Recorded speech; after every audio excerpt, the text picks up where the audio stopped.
if you're around the business at any frequency, all kinds of stuff happens. Great things happen for you. Horrible things happen. There are horrible people in the business as well as wonderful people in the business. He's an actor, director, scriptwriter, producer, and a stand-up comedian. He's recently been on Broadway in Purlie Victorious and will be back in our town this fall. Bill Timoney is our guest today on Arts and Crafts. My name is Nancy Magarill. I'm a singer, songwriter, composer, performer, graphic and web designer. And I'm Peter Michael Marino, and I'm a writer, producer, creator, performer, and educator. We are New York-based artists you may or may not have heard of. And we are here to introduce you to other artists you may or may not have heard of. You guys lived in LA at all? No. No, but I was there for an earthquake. Really? As a visitor, and you got lucky. Yeah, I did. Yeah. Did you live in LA, Bill? Oh, yeah. I've done 3. I'm so sorry to use this phrase. It's terribly insulting to say 3 tours of duty. But in the 80s, when my career sort of plateaus, I went out there. So I was in my 20s. And then in the 90s, when my career hit rock bottom, I moved back out there to discover that rock bottom had several sub-basements. And then in the early 2000s, when my wife and I got together, and we moved into Manhattan because my number came up at Manhattan Plaza. And I said, look, my number came up. We have to move to Manhattan Plaza. And the second night at Manhattan Plaza, she said, I'm not going to be able to live here. So she spent some months going, you know, so many people in the business in LA, they all want you to move out. They're all promising you jobs, work, opportunities. Let's move out to LA. And I said, you don't understand. People in LA, when they make offers or promises, they don't expect you to accept them. And she found that hard to believe. So we moved out to LA for the 3rd time, in which after about 8 months, she said, you know, now I understand. And we moved back. And did you lose your Manhattan Plaza apartment? Oh, yeah. Yeah. We're one of the only people you'll ever meet who moved in after a 13-year wait and moved out after less than a year. It was not for us. And why wasn't it? We're in the 10th Avenue building. We had a wonderful dog. Our dog was, you know, would see people and wag and roll over and show belly. My dog did not snap at people or anything like that. But there was a lot of really wacky people in that building, and we didn't feel safe. It's a cranky building. Cranky. Thank you. It was a very cranky building.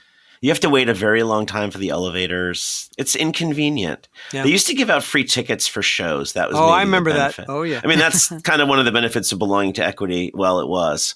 Yeah. Like before the pandemic, you would just go to see a Broadway show for free. You know, Equity would give out tickets. Go up to the Equity, smart, right? office, the old one. No, yeah. No, that's not a thing. Clearly, they don't need us. Did you live? Either of you guys live in Manhattan Plaza?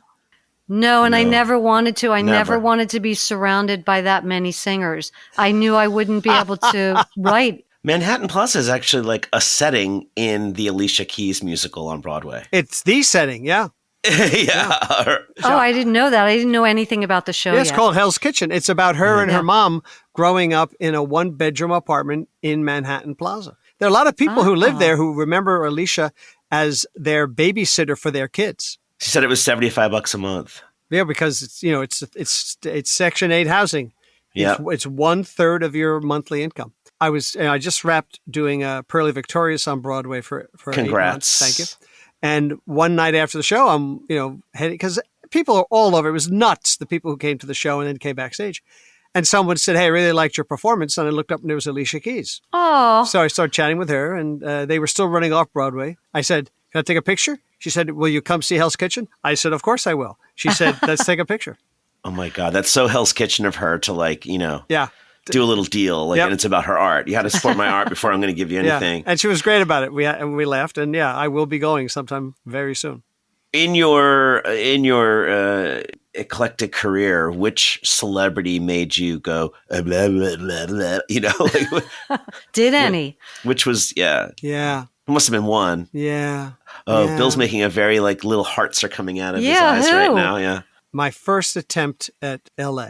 I'd had 3 good years on a soap opera here in New York, followed by 1 lousy year.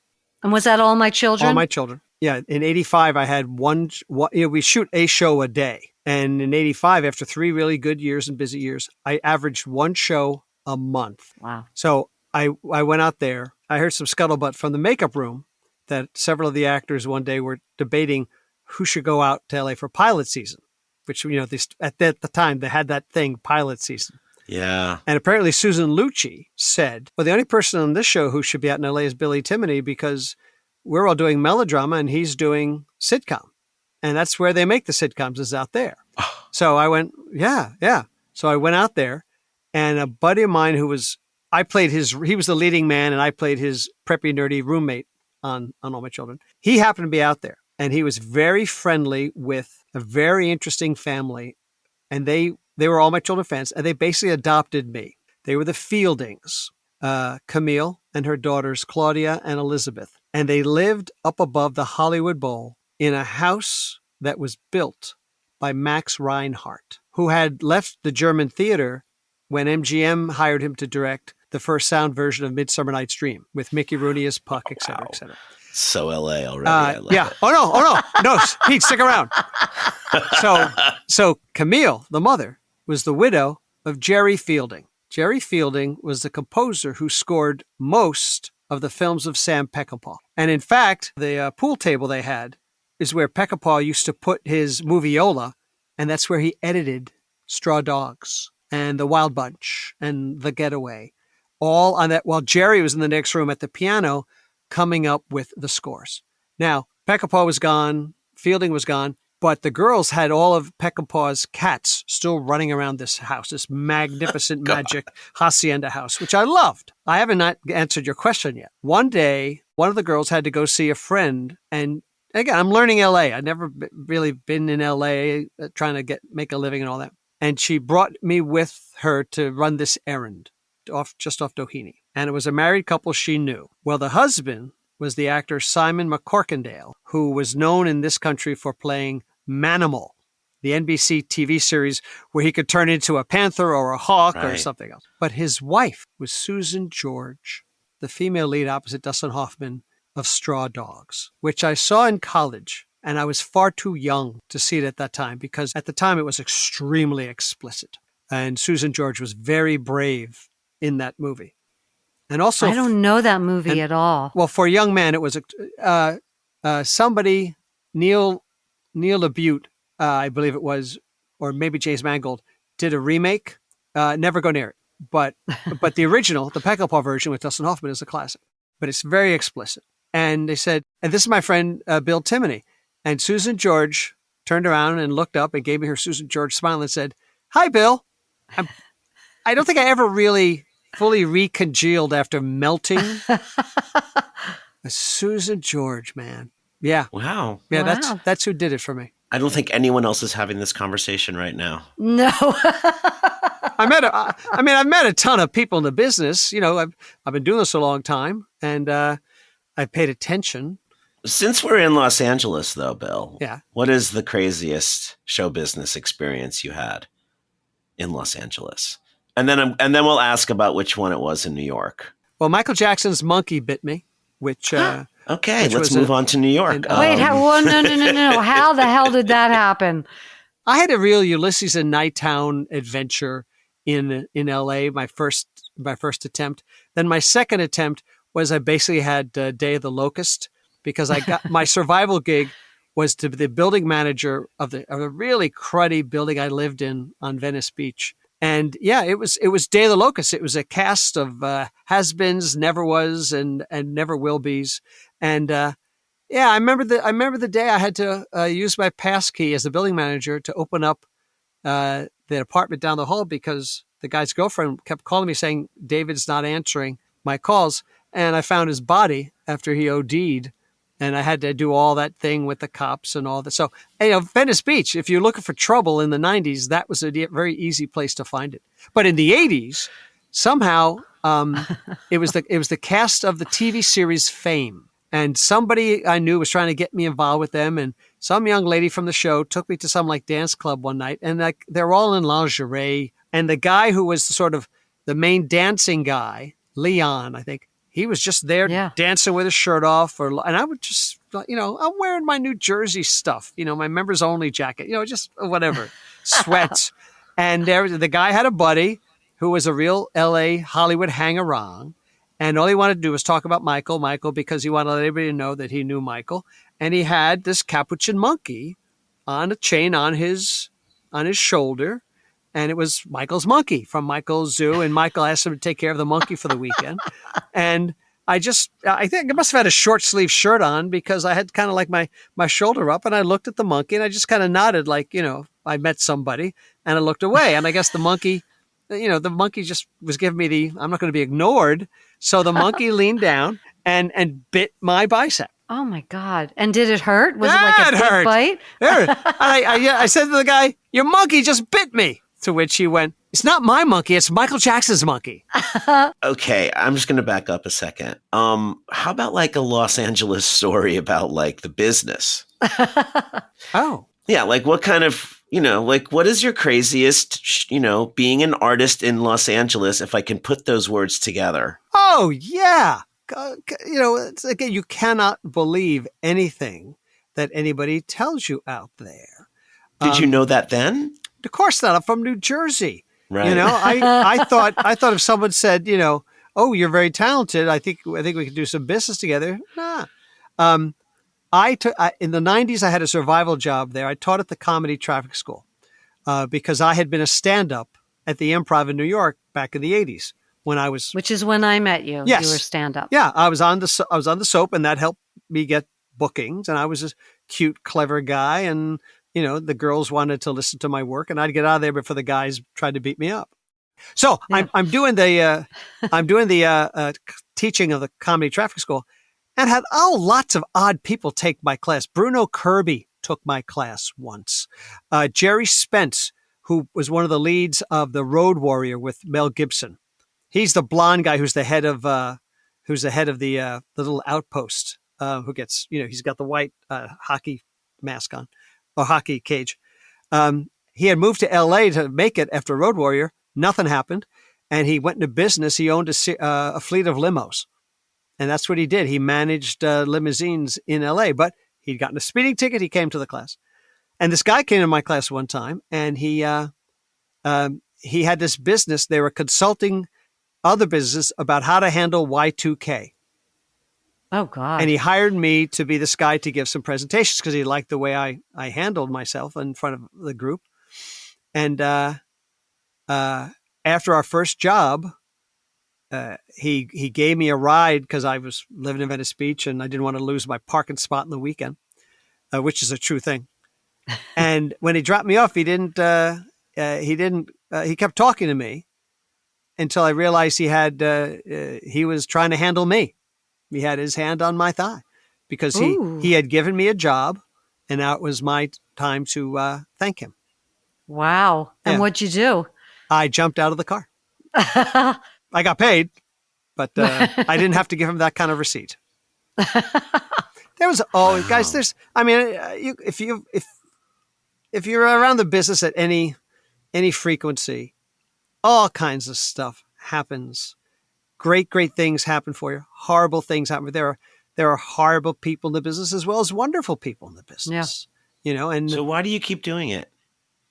I have a nice pension. Good. I tried. Let's see. I've twice tried to go straight, so to speak. Yeah. I should have said, "How do you keep doing it?" I'm sorry. Yeah. Why seems accusatory. Yeah, it is. It is. How do you keep doing it, knowing that it's just this swamp? I love it. And not only do I love doing it, I love getting the chance to do it. Yeah. Because every time I do, or like when I coach other actors, I love spilling the beans, letting young people who are ready to be. It's a young actor going into business. They're like a herd of wildebeest coming down the riverbank. And they don't see where the crocodiles are.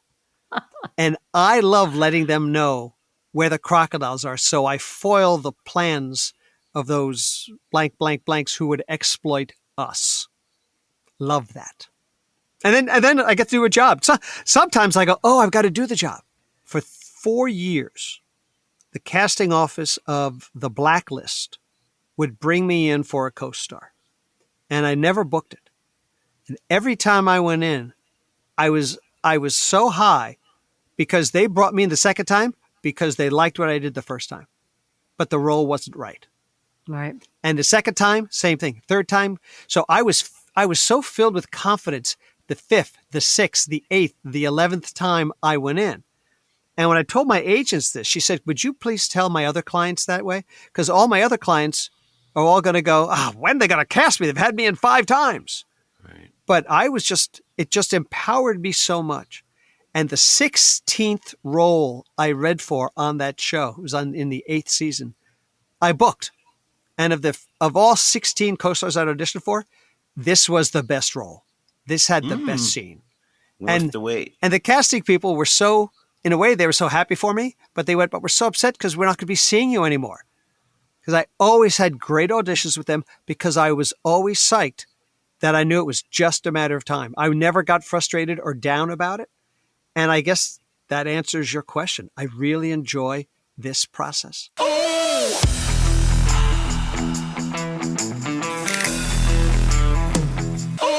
Side note, something I learned about auditioning, which is probably one of the last times I auditioned. It was for an immersive show called Pip's Island, which wound up playing for a year off Broadway. And they asked me to come in and read for 4 different roles: a beaver, park ranger, a mole, and the villain. But they had illustrations of what they all looked like because it was all based on a book. So I was like, all right, well, let me make some choices because I love to make choices. I'm just going to make that choice and go in. And if I fail, great. Or if they say, try this, even better. I love that. I love getting direction and working on the spot because I don't do homework. I just make a choice and do it. So anyway, I do the first 3 sides and they go really well. And I'm like, please don't make me do the villain, please. Because I just was not connecting to that character at all. I was like, that's not me. It's not me. Can you read Jules Volta, the villain? And I was like, sure. And, he's just an evil character. That's it. There's no levity. It's just the bad guy. That's his role. The bad guy. Right. And he's tall and slender and blue and he shoots electricity out of his fingers. Well, I just decided to make him an idiot in that moment. It's just like, oh, well, look who's here. I'm here. It was a combination of like Count Chocula and, Tim Curry from the Rocky Horror Show. It was, I don't know what it was, but by the end of it, my character wound up under the audition table. Oh, I love that. And I finished the scene and I popped my head up and I said, end scene. And that was it. And the director looked at everybody else and she just said, we're not supposed to do this, but we just would love to offer you the role right now. Oh, that's great. I couldn't believe That's it. Great. And I truly couldn't believe it because I did not see myself as that character at all. But isn't that great, though, that you made this amazing choice and you just went with something that was just off the wall and interesting? And I think if I would have worked on it, I would not have been as good. I think I was good because it was like, fuck, I got to do it. All right, do something. And you also did something very different than anybody else probably did. That's how I won the Best Singing Waitress in New York award. I was working at the Left Bank restaurant on 81st and Amsterdam. And I somehow saw, I don't know if it was in backstage or whatever, that there was a competition for the best singing waitress in Manhattan. So I went in. Naturally. And I'm sitting outside and I hear every single woman is belting their brains out. Were the auditions in a restaurant or at a place? No, they were at a place. And it was for, can't remember. It was a big celebrity, Peter somebody, who was judging. And the winner was going to perform with Tony Randall. Of course. So anyway, I hear all these women belting their brains out. And so when I go in, I decide I'm going to sing Poisoning Pigeons in the Park, which is this comedy song. It's all soprano-y and goofy. Yeah, it's such a great song. I've been behind the table at auditions. So I sang Poisoning Pigeons in the Park, and they were laughing hysterically. And afterwards they said, thank you. And then he said, oh, no. Please, can we let her sing her ballad? And I knew right then and there that I won. So I sang my ballad. And I won. And I knew it was because I had done something different. I couldn't sing the comedy song at the show because I was performing with Tony Randall and he had to do all the comedy. So I had to sing the ballad at the show, which is why he was smart to say, let her sing her ballad, because he knew they needed to hear that. But I knew at that moment I had won it. Nancy, when someone asks you, what was the moment that you thought would be the one? This is the story you should tell. It has Tony Randall in it. It has singing waitresses. This has everything. This is a Sandra Bullock movie waiting to be made. And now back to our guest. I see that you're going into another Broadway show. You're going into Our Town. I am, and it's Kenny Leon directing, just like Pearly Victorious, and the same producing team: Jeffrey Richards, Hunter Arnold, Irene Gandy, Louise Gunn. Then we start rehearsals in August and previews in September. That's so wonderful. Amazing. Yeah, it is. And it's a great cast. It's a really, really good cast. Billy Eugene Jones, who was Gitlow in Pearly Victorious, he's going to be Doc Gibbs. They're using a tagline, "In our town for our time." So Kenny is smart. Mixing race, ethnicity, multiculti, not changing any words, not rewriting anything about it. It's just the Gibbs family happens to be black, the Webb family happens to be white, and that's how he's going to present. He had said to me during the run of Pearly Victorious, sometime like in November, when the news came out that he was going to do Our Town, he said, "I want my Our Town to be running on Broadway on election night." Oh. An Our Town for our time. I'm so excited for you because when I met you... That's very nice of you. Thank you so much. Yeah, when I met you, you were a comedian. And I don't remember how long you stayed in Max's class. You have to tell Pete the story about the first class that you took. I didn't stay in that class long. I didn't, frankly, think much of the class. And I knew I wasn't going to stay long when somebody got up and said, "I've been studying with Max for 9 years now, and I think I'm finally getting ready to audition." Yeah, that's crazy to me. Yeah, and that was like a lot of teachers in this business, this crazy biz. They manipulate the vulnerable so they'll keep coming back and giving them more money. Yeah, and if you're an actor in an acting class, it's not the job of the teacher to get you to idolize them and seek their approval. But I felt like a lot of other classes I had sort of sat in on, that was the game with Max. I mean, Max was never going to go. He was never going to go, "You've been here a year, but you're ready. You should get out of here and go someplace else to work." But a good part of that class, I'm going to say, I think most of that class, at least when I first started in that class, most of that class was on Broadway or in soap operas. Oh, good. They were all working because I know that we almost had the whole cast of 42nd Street in that class. It was a guy named Max Gartenberg, Pete, and I'm sure he's long gone. And that's how I got in your class, he passed away. Because I grew up in the same town with Susie Sullivan. And Susie was in the cast of 42nd Street. So I'm sure Susie was either in Max's class or somebody recommended it to her, I felt guilty. I was on a soap opera and I was working as a stand-up at the Improv. I was a regular at the Improv and I'd never taken an acting class. I'd been acting since I was a kid, but I'd never taken a quote unquote, formal training class. So I went into this class with Max because I thought, well, I'm just a kid from New Jersey who's lucking out.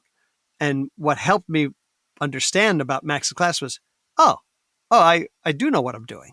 Yeah. And then you went, so you were doing All My Children, then you went back and forth from LA, New York, LA, New York. What were you doing when you weren't working? Were you teaching or what has it been like for you? I'll do this quick as I can because Pete and I don't know each other and I don't want to bore him. I could take the risk of, Nancy. It's not me. It's thousands of listeners. So no pressure. So I went out to, 86, 87, I was out in LA. I had my first experience. And no, Michael Jackson's monkey biting me was not the only wacky thing happened to me. But I really didn't work. I couldn't figure it out. I took rejection personally and I didn't know how to do LA speak. I didn't know, in New York, I love you means I love you. And drop dead means drop dead. In LA, it's like shalom. I love you in LA could mean I love you, or it could mean drop dead. And when I landed at LAX, I went looking through the terminal for the kiosk where they hand out sitcoms for New York actors coming into town. And I never found that kiosk. I kept looking and never found it.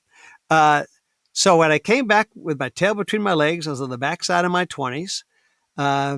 And I did what everybody else did. I worked as a graveyard shift paralegal at Skadden Arps, which at the time was the world's largest M&E law firm. I I worked as a waiter. I worked as a bartender. I worked as a proofreader. I did all 4 of those jobs, living with 2 other guys in a studio apartment and all that kind of thing. And right around the time I turned 30, I decided if I can't get work doing what I want to do, which is acting, I'll work in other ways in the business that will help me understand the business. So I got a job as a casting assistant with Maxine Marks at Cunningham and Walsh advertising agency. And Maxine, the daughter of Chico Marks, was great. And we just had this fantastic friendship until the day she died. And she was a real rock for me in the 90s. I got a job as a freelancer writing little bio books for the young teen market. A friend of mine was in book packaging. He said, "Didn't you tell me you know Luke Perry?" And I said, "Yeah, Luke and I were friendly during our soap days." He said, "Because everybody wants to know about Luke Perry. He's on this show, Beverly Hills 90210. I said, "I've heard about it, haven't seen it." They said, "Can you write a bio book for the young teen market about Luke Perry?" And I did. They wanted a Tiger Beat. Here's how you can win his heart. Instead, because I knew Luke was such a hard worker, I wrote it like if you know this, the Horatio Alger stories of the early 20th century, which were all, boy from underprivileged makes it in business. So I framed it that way, and they liked what I did. So for a couple of years, I was making not much of a living, but I was actually paying my rent in New York, writing all these they called them pocketbooks because they were like the size of what your cell phone is now. And Denzel Washington, Jason Priestley, Gloria Estefan. I did any pop person that they thought young people were into. And are those like anywhere to be found? I sure hope not. I never used my real name. I used several aliases. My favorite alias was Bronwyn Burke. I wrote a lot of these under Bronwyn Burke. Wow. Yeah. And this is before the internet. You had to actually do research. Oh, yeah. Yeah. I love the library. But starting with somebody like Luke, who I knew, he had been on Loving. My 2 best friends in the business were from Loving, a guy named Brian Cranston and a guy named Perry Stevens. And Perry and I were best friends. We had a cabaret act. We used to do like a Dean Martin, Jerry Lewis nightclub act where I used my stand-up stuff. And like he was Dean and I was Jerry type thing. And we would sometimes triple date with Luke. Because Luke and Perry were seeing 2 gals who were rooming together, Yasmin Bleeth and Nancy Vallon. And Perry would call me and I'd bring a date and the 6 of us would go out. So that's how I knew Luke. And that's how I knew enough to write about his story. Amazing.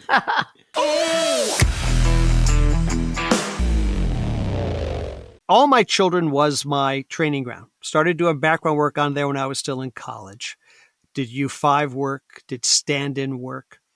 And every now and then they'd ask me to be a reader at auditions. Well, I'd been playing Alfred Vanderpool for a year or 2. This is like 83-ish, 84. And the casting director, the wonderful Joan Dincheco, asked me to come in on a day when I wasn't taping, because she wanted me to be a reader. They're bringing on Dr. Cliff Warner's ne'er-do-well kid's sister.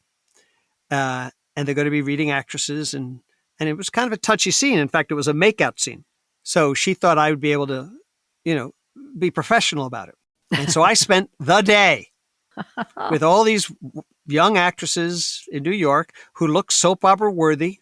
And it was interesting to see how it was all handled. I'm there as the reader. I'm there to support them, make them look good. Some of the actresses would sort of mime the kiss. Some of them did like a tentative kiss. Some of them attacked me and had their tongue down my throat. And that was my day. Wow. Cut to some years later. There used to be a diner across from the Ed Sullivan Theater where they do the Colbert Show now. And I was there with a pal, and we were having like breakfast. And they still had phone booths, because there was a phone booth right outside us across from Ed Sullivan. I remember because it was that Pretty Woman was the big film of the year. And it was that picture of Julia Roberts with Richard Gere back to back, and she's holding his tie or whatever. She's got the big boots. Right. And who walks in but 2 guys? And one guy is a guy who used to be on the soap Michael Woods. And I start to say, hey, Michael. And my gal pal says, hey, Michael. And we both go, you know Michael Woods? And Michael comes up to us to say hi. And the guy with him. And the guy goes, I know you. You're Bill Timoney. And I go, yeah, who are you? Because I'm Michael's manager, Bobby McGowan.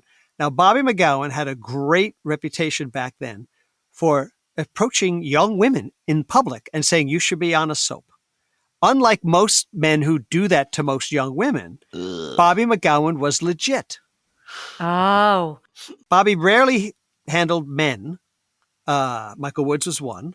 Another was Eric Roberts. I love Eric And Roberts. Bobby says to me, I'll never forget that day. Julia said that was so funny about you and her. I said, excuse me? Yeah, the kissing thing with her. I'm sorry, Bobby, I don't know what you said. Yeah, it was like summer of what was it? I don't know, 83, 84. And Eric told me his kid's sister was coming up to spend the summer in New York from Georgia, where they live.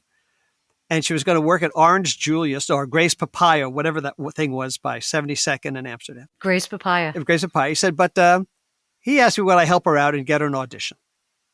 So I got her first professional audition, and it was to audition All My Children for Dr. Cliff Warner's ne'er-do-well kid's sister. And I asked her to come back to my office after her first audition so I could, find out how she was. And she walked in and she couldn't stop laughing because the reader was the actor who played the preppy nerd on the show, and she had to make out with the preppy nerd. That was your character, right? And I went, I made out with Julia Roberts? Oh, she thought it was so funny, and she did this to you. And I said, I made out with you. This is at the height of Pretty Woman. Amazing. I made out with Julia Roberts. So I've been telling that story for years. It's one of my favorite stories, as you might imagine. What changed for me was in the early 90s, I found my way into ADR group looping, which was the white whale back then. No actors in New York knew about group looping. Every actor in LA knew about it. Let's explain what that is to the folks who are not aware. Okay. When a film is completed production and then post-production, it gets edited together. Now you're going to put in some things. You're going to put in your musical score. You're going to put in the Foley, which is the car tires screeching. It's any non-human sound is the Foley. But you also have to have humans talking. Let's say you shot a crowd scene in a restaurant. Well, the people in the background behind George Clooney and Scarlett Johansson, they can't really be talking. They have to look like they're talking. But if they make a sound, what they're saying might bleed into the principal's dialogue in the foreground. So they mime, and then a team of 8 or 9 improvisers go in, and they improvise all the sounds for every place that it's needed. And sometimes they replace people. I'm on The Sixth Sense. And if you ever see The Sixth Sense again, when Bruce Willis gets shot in the belly and he falls back on the bed and he's groaning and gasping, you're looking at Bruce Willis, but you're hearing me. Great work. Because by the time you get to the ADR group looping session, it's months later. Mr. Willis is off making another film, maybe in another country. You're not going to fly him back just to have him go. If you ever saw Hannibal, the sequel to Silence of the Lambs, when Jelko Ivanek pitches Gary Oldman out of the wheelchair and into the wild boars, and the hogs tear him to pieces as he's shrieking in horror. That's me doing all the shrieking. So it's you hang out with somebody who's a looper, the experience of watching a movie will forever be ruined for you. I'm at a point where I can tell when it's not that person's voice and all that stuff. And Sex and the City. I did a ton of Sex and the City episodes where a knuckle is a looper's best friend. You see 2 people making out. You're watching 2 on-camera actors make out, but you're hearing a guy sucking on his knuckle. Okay, that is hilarious. I never knew that. It's day player work. It's not background extra work. You get a salary like you were on camera playing a principal role, which means residuals. My residuals for The Sixth Sense are still a lot more than 6 cents. Good. Although my Sex and the City residuals by now are like 5-6 cents. Anyway, so I do ADR group. I work on other people's groups, and every now and then I get a gig where I put my own group together. And I worked at I was with MCC in the 90s, the Bob LaPone, Bernie Telsey group. Yeah. MCC was like Allison Janney and Gil Bellows and Thomas Gibson, some very cool people. Peter Hedges, Timothy Blake Nelson. In fact, my wife and I did the ADR group for Tim Blake Nelson's film, the one his son directed last year. And we've done a lot of Peter Hedges' work. I did The Odd Life of Timothy Green. And most recently, Ben is back with his son and Julia Roberts. Oh, God. And so are you improvising when you're doing mostly background scenes? You guys are all if improvising? If there's a principal role, like a waiter or a chauffeur, and they're going to replace that person's voice, it'll be scripted. Yeah. But the vast majority of what you're doing is you're improvising. So what I have done in the past, and this is nutty, but if I know I'm going to be on a looping team because I know somebody on a film, I'll go work that film a day as a background extra just to get to know what the filmmaker's going for. And then months later, when we have it in post, and I put together the team. I mean, nobody else does this. It's stupid and it's nutty, but I love it. So I reached out to Grant Wilfley, an old buddy of mine, and I told him, and he put me on a day on Ben is Back. And it was the opening scene, Christmas Eve midnight mass. And Peter sees me and immediately kind of announces to the crew, this is my friend Bill Timoney. I want him to be the head usher. So let's have the camera follow him as he goes up and down the aisle as people are sitting. And there's Julia Roberts, one of the stars of the film, up in the front pew. And at a certain point in time, there's a break and Peter comes down to chat with me. And I tell him the story I just told you guys. And Peter goes, does Julia know? And I say, no, and I'm not going to, she has an intense aura. You don't walk up to people on a set and ask for autographs or chat or whatever. Right. So I was like, no. Cut to, we wrap. Peter's up there on the altar. I walk up there to say goodnight. I take 2 steps up. He's talking to a couple of his ADs. I figure I'll wait. I don't have to rush. I'll wait. And I step back and I turn around and boom, nose to nose. Julia Roberts. Roberts. Did she start making out with you? And just boom, she's looking at me. And we're half an arm's length apart. And I say, Julia, my name is Bill Timoney. Your first professional audition was for All My Children. And I was the preppie nerd on the show. And I was your reader for the role. And what do you think Julia Roberts might respond to someone saying that to her? I think she probably remembered. Julia Roberts said, and this is incredibly insightful to what you have to be to achieve the kind of success she's achieved. But I didn't get it. What she remembered was that she did not book the role. Oh, my God. Yeah. To which I said, I know, and I'm sure it was my fault. I then put my hands around her waist and I pull her into me in a hug. And when the side of her head is matched to my side of the head, ear to ear, I am struck by this. What the hell am I doing? It's like in Bruce Willis in Unbreakable, when he touches somebody, he could see everything. I could see the thousands of men who had come in for unwanted hugs and kisses on her. And I'm now one of them. And I'm stuck. And I don't know what to do, but I know I have to disengage and slowly ease her hips off of my hips. And before I can meet her eyes to see the anger she has, Peter comes bouncing right next to us. Julia, this is my good buddy, Bill Timoney. And many years ago, and just as I turn to him and I go, I just told her. She says, he just told me, but I didn't get it.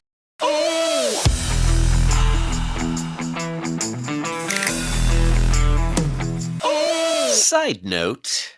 When I was doing Stomp at the Orpheum Theater in the East Village for many, many, many years, I developed a little bit of an attitude of, I did the show, I'm going home. Ouch. I'm going out the back door. I'm not going out front and signing the garbage can lids that you purchased for $25 and bought your Sharpie. I'm not signing your drumsticks. I'm not talking to you about my craft. I mean, I always did think like, oh, it's because I'm just a dick. I'm a dick. But I now know that I just have terrible social anxiety, which I was not aware of. Nobody was aware of what social anxiety was. We didn't have Google, and we had the dog digging the hole. That was how you found stuff. Oh my God, I forgot about the dog digging no one the hole. No one was talking. The word mental health, you didn't see mental health in anything but a hardcover book. Anyway, I know now that I just had social anxiety, and I just felt weird. So I would justify it by going, I just did a show for you. I'm done. And actually, a lot of Broadway performers feel similarly, and it's only gotten worse because the stage door people are monsters. And it's self-preservation.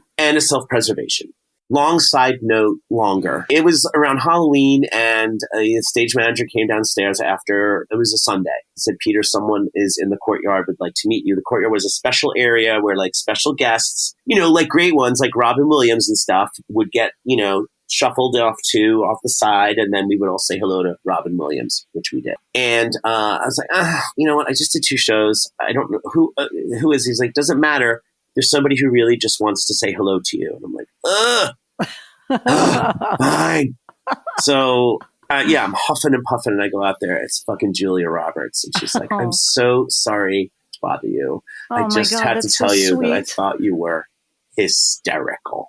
Oh. And she reached out her hand and shook my hand. I think she said, hi, I'm Julia. And I was like, hi, I know. Did you hug her? And now back to our guest. I want to know what you feel about fame, and if is that kind of fame something you want for yourself as an artist, or do you even care about that? It was 1984. And I'm going to say this out loud. I've never said in public. I'd been on All My Children for 3 years. I had a very hot storyline, part of the Greg and Jenny, Tad and Liza thing. And I would get stopped a lot. I wasn't wearing a bow tie, but people would see me. And a buddy of mine from college named Miles. Miles was a diminutive fellow and with a very orange-red beard. So of course you would get troll, leprechaun, whatever. He'd get teased and bullied a lot. And he was Miles, it should have been short for mild. He had a wonderfully calm way. And in fact, one of my other college roommates nicknamed him Miles from Nowhere. But we're 4 years out of college. He comes down to visit me, and we go to a comedy show. What's the one in Times Square where it's like you got the one act? Oh. Was it Caroline's? Caroline's. Yeah. Okay. Caroline's, yeah. And Miles wanted to see somebody he had a crush on, Sandra Bernhard. King of Comedy had been out about a year, and now Sandra was doing her headliner stuff. And we went, and they gave us the front row table. And she started, and she said something that was really like dirty or sexy or whatever. And she looked down at my buddy, and she went, "You know what I mean, right?" And people could see him because first table, you're in the light. And everybody laughed. And then she said, "What's your name, handsome?"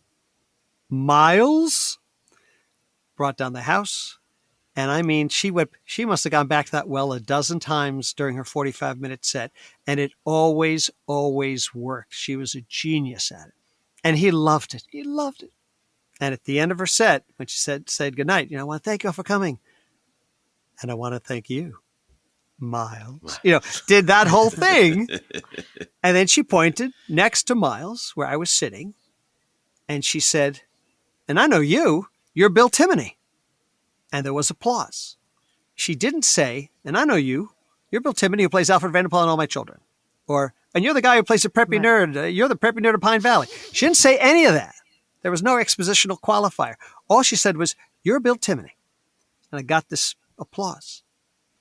It terrified me. It was the exact opposite of I thought what it would be. I'm a young guy. Everybody else, I always practice my Oscar acceptance speech when I'm falling asleep, whatever, In my 20s, certainly when you're immature, the idea about celebrity attracting, I really went into the business because I didn't know any girls to talk to. And once I was out of soap opera, pretty girls wanted to talk to me, which was a huge eye-opener for me. So certainly the idea of notoriety, celebrity, was very appealing to me. But when that happened, I thought about it just today, which is, I guess it's in my frontal lobe, and I'm sharing it with you guys. but I've never really I've told my wife this, but really nobody else. But I think that was 1984. And I'm very good at helping out my friends advance their careers. The knock on me, Cranston would tell you, the knock on me is I spend more time on my friends' careers than on my own. And I wonder if that's not a part of it. I don't have fear of success. I mean, I want to do well, and I've had great streaks of doing well. But I wonder about that night and what I learned about myself or what I chose not to learn about myself. So I don't know how much more I can answer that question. I mean, I love being on Broadway. Answer. I love being on Broadway. Yeah. And I just did a short film that won a nice award for me last night at a film festival down here in Red Bank. Congrats. Thanks. But yeah, I mean, I'm thrilled by Brian's success and the success of my friends. I want to support. I mean, I want to bring in enough money that my wife can live in the comfort that she should live in. She did not do herself a favor by marrying me 20 years ago, financially at least. But no, it's not that I'm afraid of success, but that really shook me, and maybe I'm coming out of it now by actually daring to say it out loud to you guys. It's actually because Pete and I and how much we've meant to each other over these years. Bill, you're at a party. You don't know anybody there.